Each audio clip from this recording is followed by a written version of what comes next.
Hey, aujourd'hui on se retrouve pour un week-end spécial festival de la BD à Angoulême, pour lequel j'ai pu préparer des petits trucs pour un événement, et puis je vous ferai ma sélection 2025 de tout ce que j'ai acheté. Si vous ne connaissez pas, le festival de la BD d'Angoulême, ça se déroule maintenant sur 4 jours, et on m'a demandé de faire une démo culinaire qui est en lien avec une BD jeunesse. Ça se passait le vendredi, donc le jeudi je me suis mise à faire tous mes donuts. La BD s'appelle Magda, cuisinière intergalactique, et je devais donc me battre contre cette fameuse Magda lors d'un concours culinaire. Évidemment, comme ça s'adresse aux enfants, j'ai pas fait du céleri rave, mais des beignets, entre 150 et 200. Pour la pâte, c'est une pâte à beignets simple, avec lait de soja, levure boulangère, farine et un peu de sucre, que l'on pétrit et laisse lever plusieurs fois. On va alors obtenir des pâtes bien aérées, que l'on n'aura plus qu'à combiner ensemble, puisque j'ai pas un pétrin de 10 kg. Évidemment, après la première pousse, on n'oublie pas de dégazer la pâte, et une fois que tout ça est fait, il n'y a plus qu'à peser des petites boules de 30 grammes pour en faire 200. Avec ces infos, je vous laisse donc le calcul du kilo de pâte obtenu à la fin. Petite séance de boulage ensuite, avec les deux mains ça va plus vite, petit à petit plan de travail bien rempli, et puis c'est déjà le moment de faire chauffer l'huile pour que ça cuise bien à l'intérieur sans brûler à l'extérieur ou que les beignets soient trop gras parce que l'huile n'est pas assez chaude. On regarde ça avec un thermomètre afin de bien avoir les 180 degrés. Même si ça roule dans l'huile, on essaye à ce que tous les côtés soient bien dorés et puis on égoutte ça sur un peu de papier absorbant. Il n'y a plus qu'à continuer tout ça sur les 200 boules et on se retrouve après. Une fois les boules refroidies, on peut faire le glaçage, qui est tout simplement du sucre glace avec du jus de citron, et dans lequel je vais ajouter différents colorants pour faire un effet galaxie. Ici, de la poudre de spiruline bleue, mais j'ai aussi quelques colorants en gel et un spray alimentaire doré. Soit ajouter les différentes couleurs dans un même bol et ensuite tremper le beignet dedans, ou alors verser une petite portion de chaque bol sur le beignet directement et ensuite prendre un petit pic pour essayer de mélanger tout ça. On n'oublie pas de finir avec le spray doré ou la poussière d'étoile. Je laisse sécher ça toute la nuit pour que ça soit bien sec. Je garde quelques boules pas faites, afin de les glacer sur place devant les enfants pendant la démo culinaire. Là, c'est le lendemain, on se retrouve donc avec les beignets bien secs que je peux ranger dans une boîte.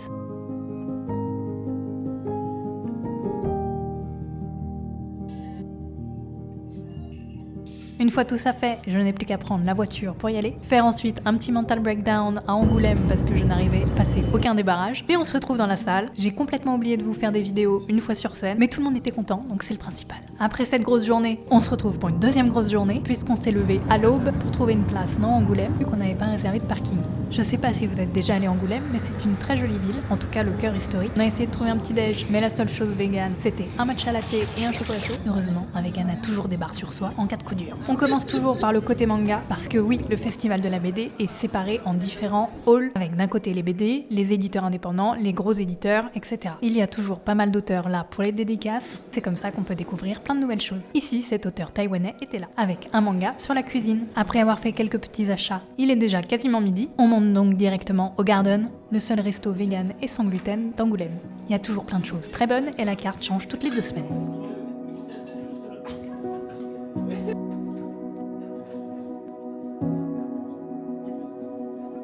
Je vais pas vous mentir, les endroits avec énormément de foule comme ça, c'est pas ma passion. Donc le focus a été fait sur survivre plutôt que de filmer. Mais on a eu plein de dédicaces de pas mal d'auteurs, donc c'est très cool. On a fait aussi l'expo de Gutanabe Cross Lovecraft. J'étais un chouille déçu. On était vraiment à la queue leu dans l'expo, donc pas très plaisant. Et c'est déjà la fin de journée et il est temps de repartir dans notre contrée vide de monde, mais remplie de chèvres. Me voilà de retour. Donc, en vrai, n'y allez pas le samedi, si vous pouvez. C'est extrêmement blindé de monde, donc il me faut 4 jours pour m'en remettre à chaque fois. On va se faire une petite review de toutes les BD que j'ai achetées. On va commencer par ordre chronologique. On commence par les mangas. Alors, si vous en lisez, vous savez que en général c'est toujours en 50 000 tomes et que du coup commencer une nouvelle série c'est toujours très relou. Économiquement parlant, c'est pas viable d'acheter des mangas. Donc j'ai pris que des séries limitées. On a un thriller qui s'appelle Killer Lodger. Ça se présente en 3 tomes. Là c'est l'intégrale. Comme c'est une intégrale, ça ne compte que pour un livre. D'accord. Tac. C'est vraiment, au niveau du dessin, on est vraiment sur du manga assez courant. Hiromu Moriniga a vécu l'innommable. Ses parents se font tuer devant ses yeux et lui-même, lourdement blessé par leur assassin, n'a pu échapper que de justesse à la mort. Depuis ce jour funeste, la vie du lycéen a radicalement changé. Il est désormais capable d'apercevoir dans le dos des meurtriers des visages effrayés de leurs victimes. Ce nouveau pouvoir lui glace le sang et quand Yuzuka Kohaku Une nouvelle élève débarque dans sa classe, il aperçoit derrière elle un nombre hallucinant de visages défigurés par la peur. Ensuite, on part sur un truc un peu plus feel good qui s'appelle Country Diary. C'est en 2 tomes, chaque tome c'est 2 saisons. Donc c'est un ancien prof qui quitte son poste pour s'installer à la campagne, dans le nord du Japon assez rural. Et il va essayer de rénover et faire du jardin. Tout nous quoi. Ensuite, au même endroit, j'ai acheté Hey Girl, qui est un manga en un seul tome, assez gros. On est plus sur un shoujo ici. Au niveau du dessin, c'est marrant, c'est assez old school, je trouve. Ensuite, il y avait un auteur taïwanais qui était là et qui écrit sur la cuisine. Nous avons L'assaisonnement du bonheur et une autre nouvelle qui devait être là-dedans qui s'appelle Restaurant Paradis. Donc un peu comme soit La cantine de minuit, soit Le gourmet solitaire, où là c'est 7 petites histoires différentes. On utilise la nourriture pour parler d'autres sujets, quoi. Voilà, on a aussi acheté 2 affiches, donc il y en aura une qui pourra aller ici, l'autre va de l'autre côté. Pour ce qui est de la partie BD, on a pas mal de trucs. Tac. On a tout ça pour la partie BD. Je voulais revenir sur un que j'ai très apprécié, mais qui date de l'année dernière. Enfin de l'année dernière, je sais pas de quand il date en vrai, mais j'avais acheté l'année dernière. Ça s'appelle Spa. C'est un peu c'est plus horreur / thriller nordique. Les dessins sont assez ouf. Si vous aimez un peu les styles assez dérangeants, je vous le conseille. Je l'ai beaucoup aimé. Un auteur hongkongais, L'épiphanie de l'architecte. C'est un peu des trucs apocalyptiques, SF. Alors que le monde est en train de disparaître, un petit groupe se lance à la recherche de ce qui pourrait sauver leur civilisation. Cette quête palpitante va les plonger dans un univers rempli de créatures fantastiques, de magie, mais surtout les exposer à ce qui les effraie le plus, eux-mêmes.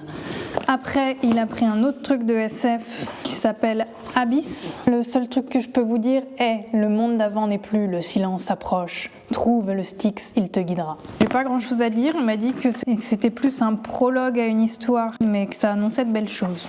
J'ai pris Les sorcières de l'île de Florian Soulas et Kali, qui était aussi là en dédicace. C'est le style de dessin, tout est fait au crayon de couleur et peut-être aquarelle, mais je pense plus crayon de couleur.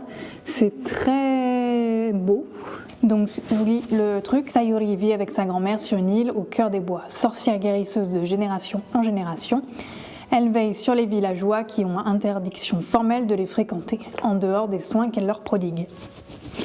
La vie est douce, rythmée par les visites saisonnières du grand Champelier, sorcier charismatique auquel les sorcières doivent toute leur magie. Alors que la cérémonie de ses 18 ans approche, Sayuri, qui a soif d'aventure, découvre le secret qui pourrait bientôt faire basculer l'ordre établi. Voilà, donc je vous le conseille, il est très beau. Ensuite, donc on a Mayelen Gust au dessin et couleurs, et c'est un conte de Flore Vesco, il me semble. Là, on a la retranscription du conte en roman graphique, c'est très très beau. Je l'ai lu très rapidement, mais je pense que je vais le relire parce qu'il y a beaucoup de détails au niveau des dessins. Tout est magnifique. Je ne sais pas si vous connaissez l'histoire de base, mais ça reprend un peu les anciens contes qu'on connaît, Barbe Bleue, etc., mais changé. Tous les dessins, les couleurs, les ambiances sont de toute beauté. Je vous le conseille à 100%. Ensuite, on a Un amour de Stradivarius. Alors, je suis tombée plutôt amoureuse de l'aquarelle qu'était en train de faire le dessinateur. Je l'ai pris, j'ai même pas regardé l'histoire. Tout est à l'aquarelle, pour le coup. C'est un peu sur Antonio Stradivari, créateur des grands violons Stradivarius, début 18e siècle. Ensuite, on a les 2 de Jen Wang, que je ne connaissais pas, je vous avoue. On a son dernier qui s'appelle Mon refuge et Le prince et la couturière, qui est un peu un best-seller. Au niveau des dessins, c'est pas ce que j'ai l'habitude de voir et de lire, mais écoutez, on m'a dit que c'était très très bien, donc je fais confiance. Donc Mon refuge, c'est une personne qui s'appelle Ash et qui va dans cette cabane secrète de son grand-père dans la forêt californienne, et ça va lui permettre de faire un nouveau départ avec ce besoin d'isolement, de se retrouver soi. Enfin, nous avons Minuit passé. Mais pareil, j'ai adoré les couleurs. En général, je regarde très peu les histoires des romans graphiques parce que je suis plus attirée par la couleur et après on verra. Donc là, c'est une maison, j'en sais rien, ça a l'air cool. Je ne sais pas du tout de quoi ça parle. Je peux pas vous en dire beaucoup parce que le seul résumé qu'il y a, c'est si ce que me raconte la maison me fait peur, c'est parce que je n'ai pas encore compris ce qu'elle voulait me dire. Ça viendra. Voilà, mais c'est magnifique en tout cas au niveau des dessins. Et voilà, c'est fini pour aujourd'hui. J'ai complètement oublié de vous filmer une fin de vidéo. Alors revoici des biquettes. N'oubliez pas de vous abonner si c'est pas déjà fait et à bientôt.